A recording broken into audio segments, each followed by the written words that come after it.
ને આજ્ઞા કરી, સૌ ધરાઈને શેરડી ખાઓ. સૌએ ખાધી. મહારાજ પણ થોડાક માદળિયા જીમા. પછી કોગળા કરી અને બીલીનું ઝાડ હતું ત્યાં ઘાસિયા ઉપર બિરાજમાન થયા. તે જગ્યાએ નિત્યાનંદ સ્વામી સામા ધાબળી નાખીને બેઠા. તે વખતે મહારાજ દરરોજ શિવ પુરાણ વંચાવતા હતા.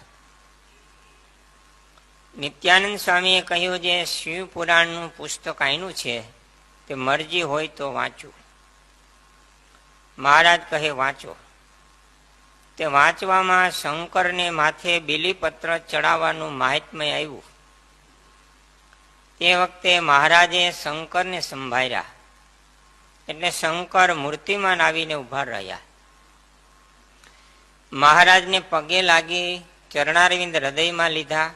પછી શંકરને મહારાજ કહે, તમને બીલીપત્ર ચડાવવાનું મહાત્મ્ય આ પુરાણમાં બહુ આવ્યું છે, માટે અમારે તમારી પૂજા કરીને બીલીપત્ર ચડાવવા છે.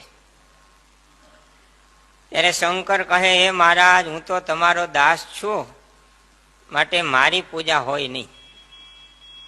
મહારાજ કહે, અમે મનુષ્ય દેહ ધારણ કર્યો છે, તમે અમારા અત્યંત ભક્ત છો અને અમારા સ્વરૂપમાં લીન થઈ જાઓ છો, માટે પૂજા કરવી જોશે.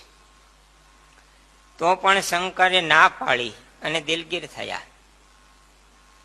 એટલે મહારાજે સચ્ચિદાનંદ સ્વામીને આજ્ઞા કરી. એટલે સ્વામીએ 1600 ઉપચારે કરી અને શંકરની પૂજા કરી અને બીલીપત્ર ચડાવી પગે લાગવાનું કર્યું. ત્યાં તો શંકરે ધુધકારી કરી સામી 2 હાથની ખાંભીઓ મલની પેઠે બજાવી. તેમજ સચ્ચિદાનંદ સ્વામીએ પણ 2 હાથની ખંભીઓ બજાવી અને ધુધકારા કર્યા. 2 જણાના સામસામા ધબાકા લાગવા માંડ્યા. એકબીજાને પડકારા કરી ખૂબ કુસ્તી કરી. સર્વે માણસો કહે, પરદેશી યોગી સાથે સચ્ચિદાનંદ સ્વામી મલ કુસ્તી કરે છે. પછી સચ્ચિદાનંદ સ્વામીએ શંકરને બથમાં ઘાલી માથા ઉપર ફેરવી અને પડતા મૂકવાનું કરે છે. ત્યાં શંકર કહે, જય સચ્ચિદાનંદ, તમે જીત્યા.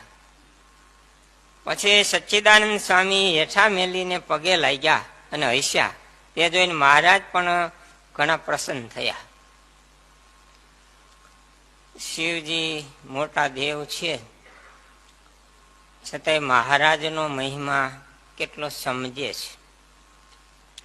મહારાજે કીધું, તમે મોટા ભક્ત છો, અમારા સ્વરૂપમાં એ જોડાઈ જાઓ છો, એકાત્મ ભાવને પામી જાઓ છો, પૂજા કરવી છે. તો કે મારી પૂજા ન હોય.